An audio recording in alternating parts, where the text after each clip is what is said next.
I'm Veronica Marshall at the Capitol. This week on Senate Spotlight, during a tight budget year, one of the best ways to support economic development and growth across the state is by going back to the basics, like investing in people. There's so much that we're doing this year to make sure that people are developing those skills and continuing to build on their skills. We should have that pathway for education, and that should lead to a pathway for a career job. The programs senators are supporting to help Minnesota businesses and entrepreneurs thrive. And social media companies profit from selling consumer data they get for free. Should they pay taxes on that? Tax policy is about values. Minnesota can lead the way on values for this country. The debate in the Senate around a nation-leading excise tax for social media platforms. That's all coming up. Senate Spotlight is produced by the Minnesota Senate and Senate Media Services. We now know who will fill the open Senate seat in northern Minnesota.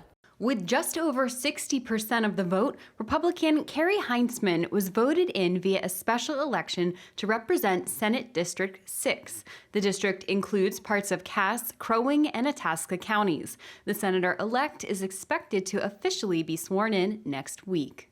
When it comes to the unemployment and labor market, Minnesota is above average.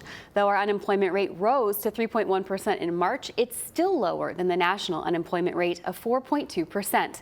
And here in Minnesota, our labor force participation rate is at 68.2%, which is also better than the national rate of 62.5%.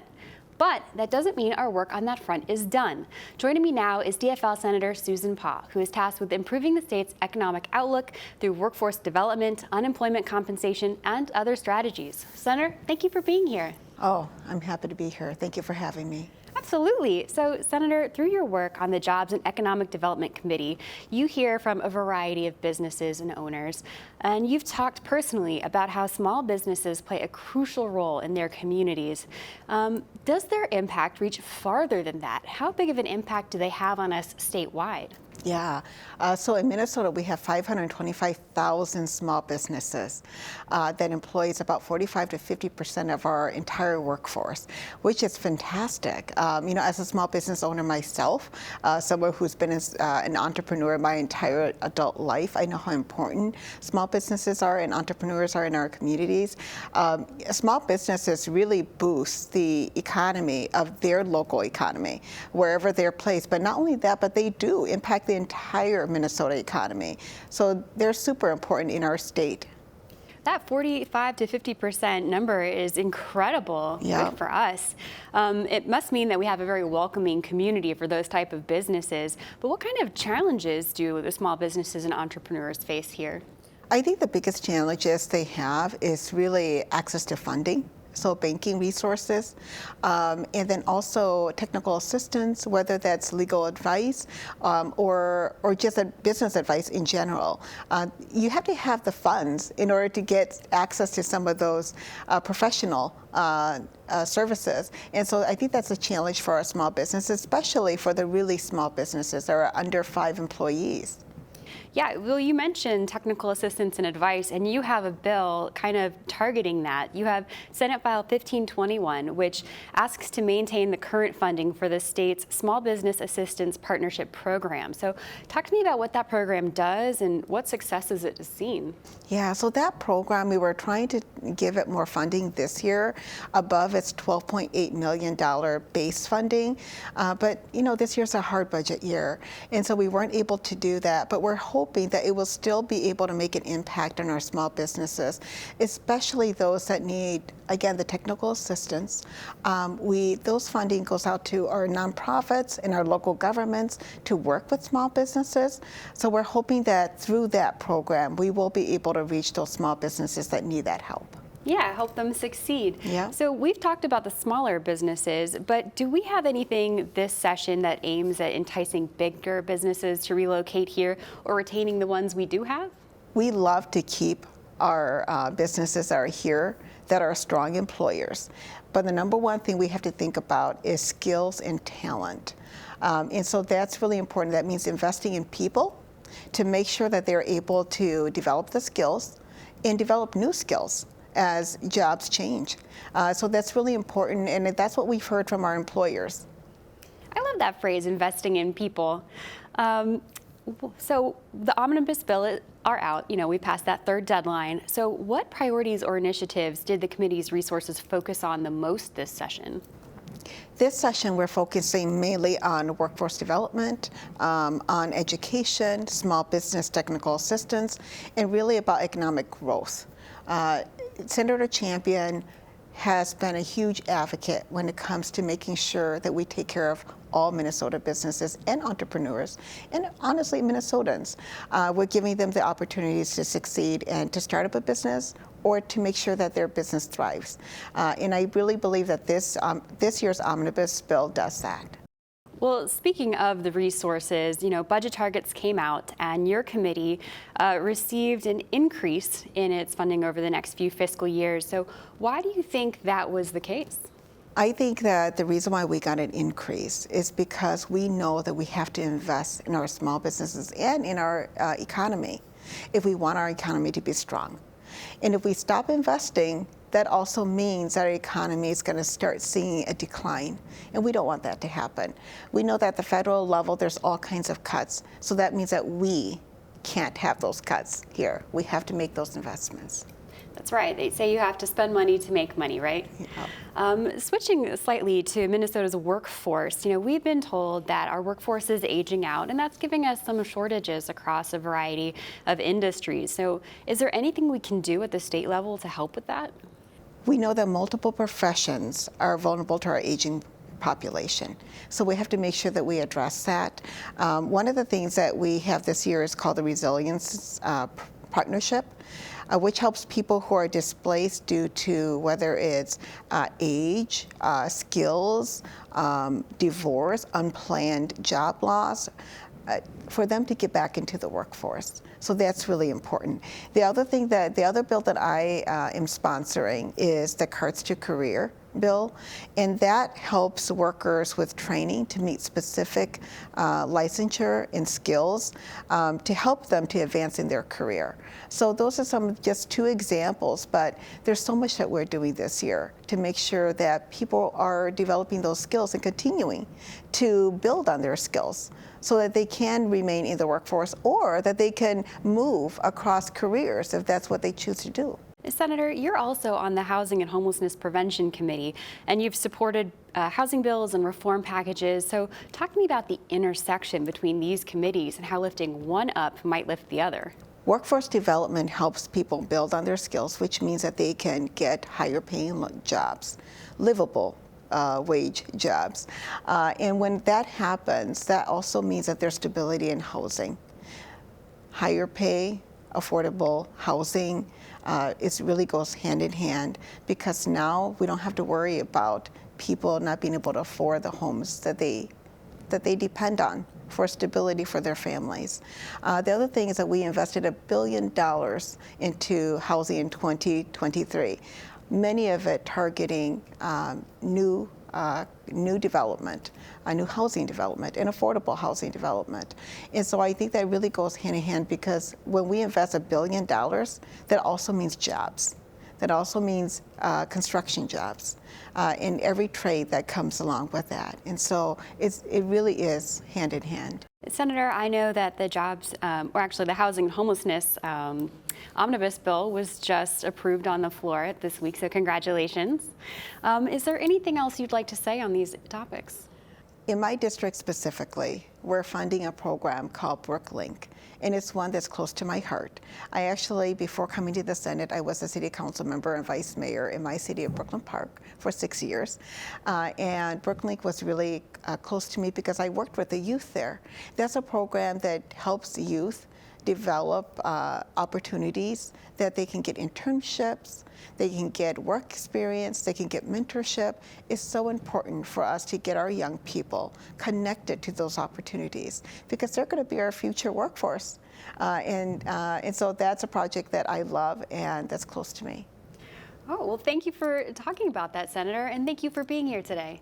Thank you for having me. Absolutely. We could become a model for other states. Some social media companies profit from selling the consumer data they get for free.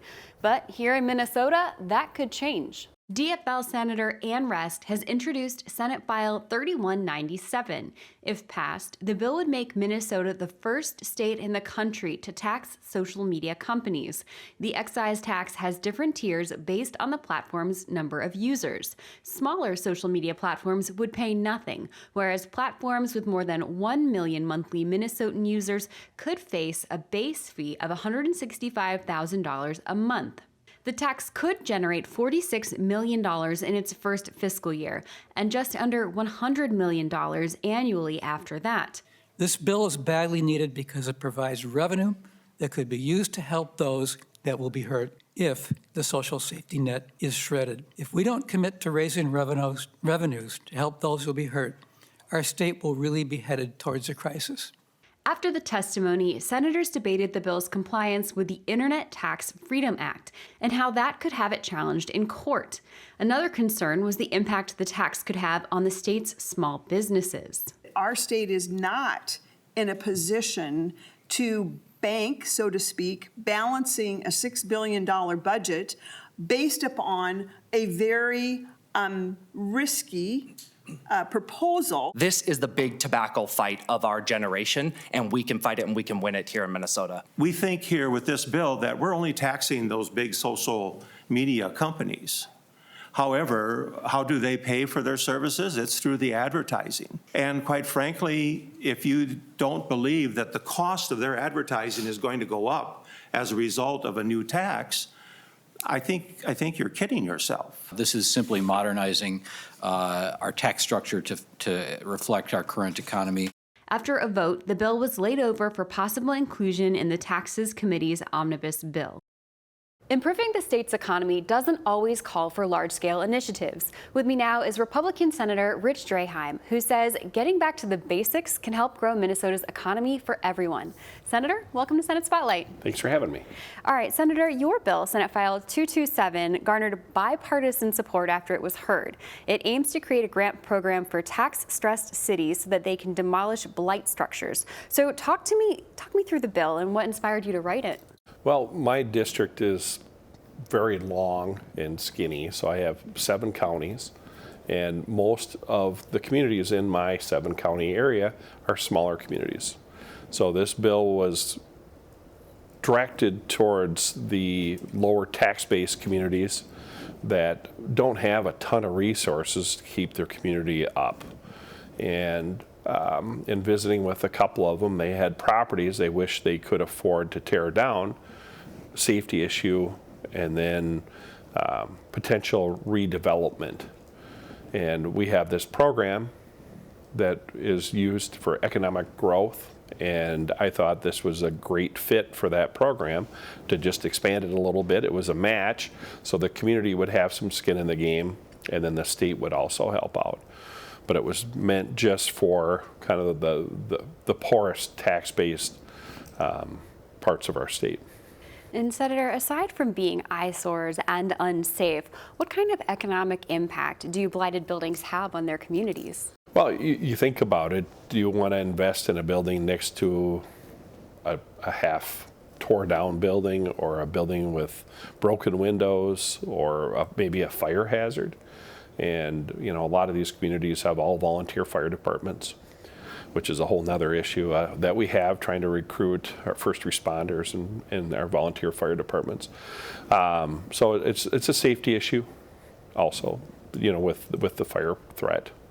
Yeah. Senator, during a committee hearing, it was mentioned that your bill, 227, can help cities reach their redevelopment goals.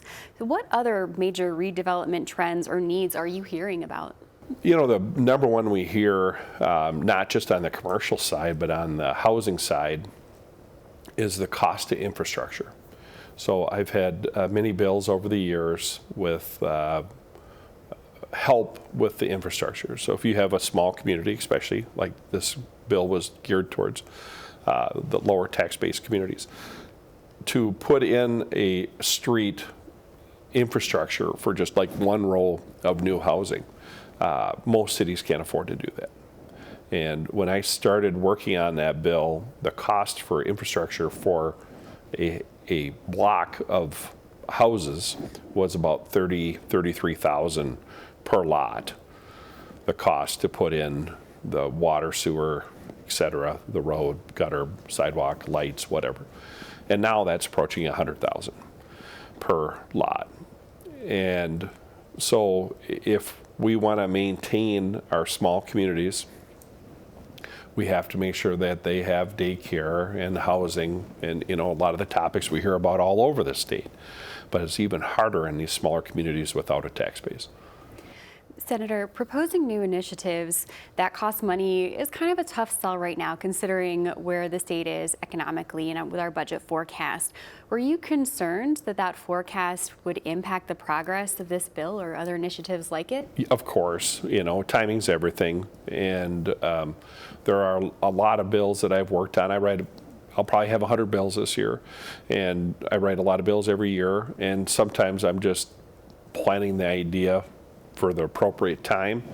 Right now, it's back to basics. We should be focusing on the basic function of state government. I'm very concerned when I go back to my 7-county area and I hear from my county officials that they're looking at a 10 to 15% increase in property taxes across the board. So that is really hard, especially for that segment of the population on fixed incomes. And in our rural areas, most of our communities have a lot of seniors in them, and a lot of them are on fixed income.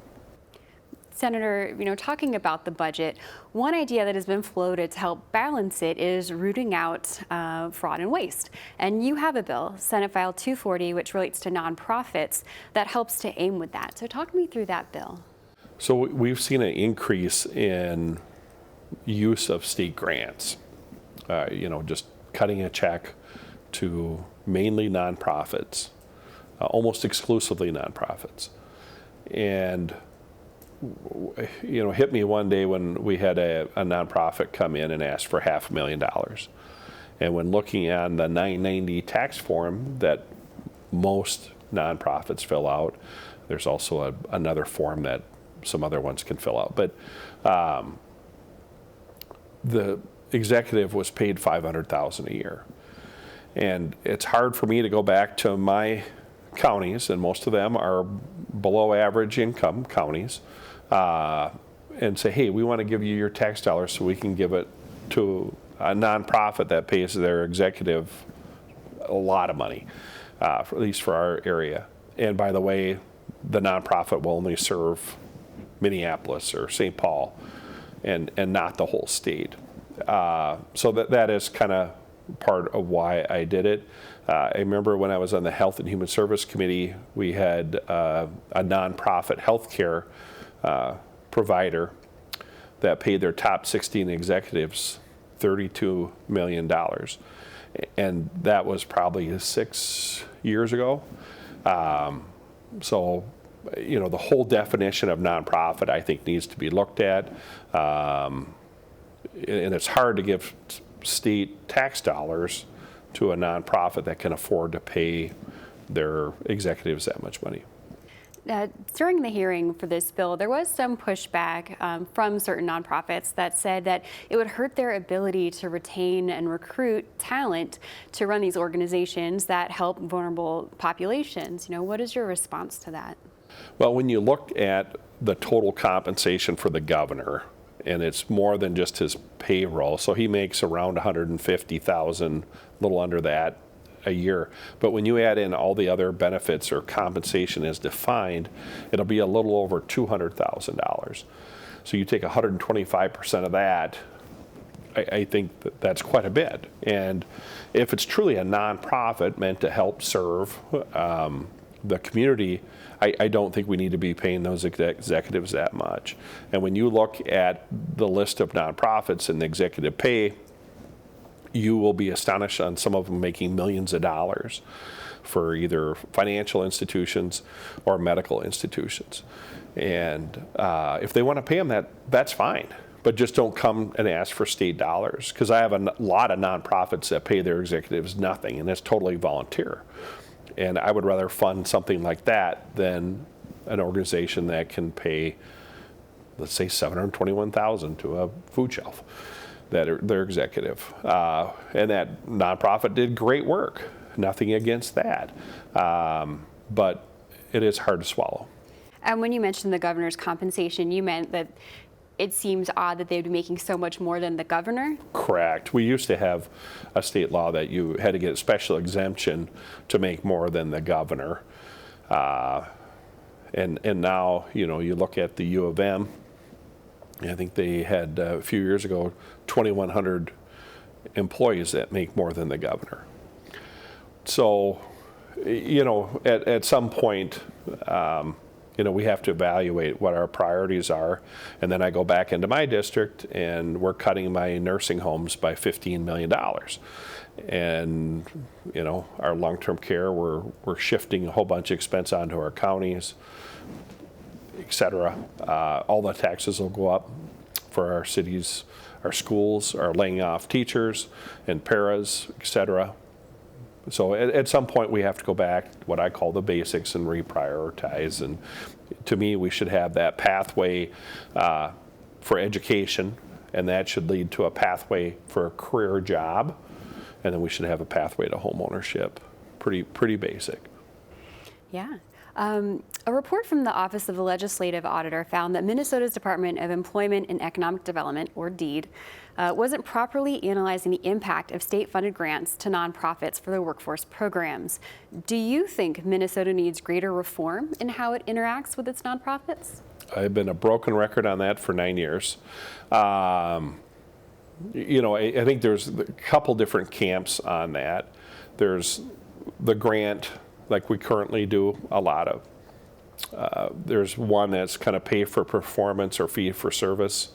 And then there's just general contracts. If we as a society decide we really need to offer these services that the nonprofits do, and there are a lot of good nonprofits out there, so I'm not attacking the nonprofit community, but there are also some bad ones. And, you know, we see people that come in that just set up an LLC to come in to set up a nonprofit to ask for money, and they have zero experience doing whatever they say they're going to do, and it's really hard to track what they're doing. And the other push I've had on that is that if we are going to spend money on these nonprofits that help train our next generation of workers, we should be doing it at the highest demand jobs and the highest paying jobs. So not to flip a burger, probably not to drive a forklift, because companies tell me all over the state that they will train their employees on how to do the basic stuff. But if we can get them into a career that they can provide for their family, why aren't we spending our time and resources on that? And that's what our goal should be. Yeah, Senator, you mentioned there are a lot of good nonprofits out there, and there's one that you are known for supporting, which is the Rural Cancer Institute. You have a bill out, Senate File 3085, which aims to appropriate money for the nonprofit. So talk me through the need for that organization, why it has your support, and what your bill aims to do. Well, we have a real nasty trend in outstate Minnesota. We have, a couple years ago, we were the worst state for pharmacy closings, meaning we had the most pharmacies closing of any state in the country in our rural areas. And we've had this consolidation trend in our healthcare clinics and hospitals across the state. And what happens, these bigger companies come in and swallow up a clinic or a hospital, and then they slowly limit the services. And you know, one service to me that makes the most sense to try to maintain is the oncologists or the cancer doctors, if you will. And you know, it's hard when you already have to drive 45 minutes to an hour to find a doctor, but then if you're closing half of them, and now you're going to go into 60 to 90 minutes to find a hospital that has an oncologist to get that care. And a lot of these treatments are multiple times a week. So that's one issue. And then the other issue is the hospitals that are left are having a hard time attracting doctors to work in the rural areas. So this is kind of twofold. Hopefully get the doctors into that environment so they can get exposed to it. Hopefully they fall in love with the idea of working in a rural setting versus a metro setting. And hopefully they could establish some roots in the community and be a productive member of the society in the local area. Senator, you mentioned Greater Minnesota, and one of the testifiers in support of your bill said, Senate File 3085 would ensure rural Minnesotans aren't left behind based on where they live, which is something I've heard across many different committees on a variety of topics this session. Is that something you're hearing from your constituents? And if so, how do you respond to that? Definitely. I mean, you look at the way of life in the rural areas, we're having a real hard time finding employees, and that housing and daycare were obviously two pieces to the puzzle. And when you look at housing, you need the right type of housing. And when you have an older population, they generally prefer like one level living housing. We hardly have enough of that in rural Minnesota. But the staffing, the people to work the nursing homes, which are closing left and right across the state, especially in rural Minnesota. There's just so many segments. Our volunteer first responders, they have a very aging population of people willing to volunteer on there. We need bodies in rural Minnesota. And everything we do, it takes longer to drive. I remember we funded a grocery store in Minneapolis because it was too far for them to go to a grocery store. And I said, wait a minute, you don't know what too far is. I have communities that have to drive a half hour to get basic food. So I think there is a big disconnect between the lifestyle in outstate versus the metro area. And there's good people in both places. I think we just have to be mindful if we're going to spend resources on different projects, different training. I would rather spend a little money, and it isn't a very expensive bill on the oncologist, on someone that could save someone's life versus then training someone to flip a burger. I would call saving someone's life one of those basic things we're looking for. Yeah, and you mentioned the volunteer first responders. I know you have a bill out to give them a tax credit to get more volunteers, and it got a lot of support in committee, so congratulations with that. Senator, any final thoughts?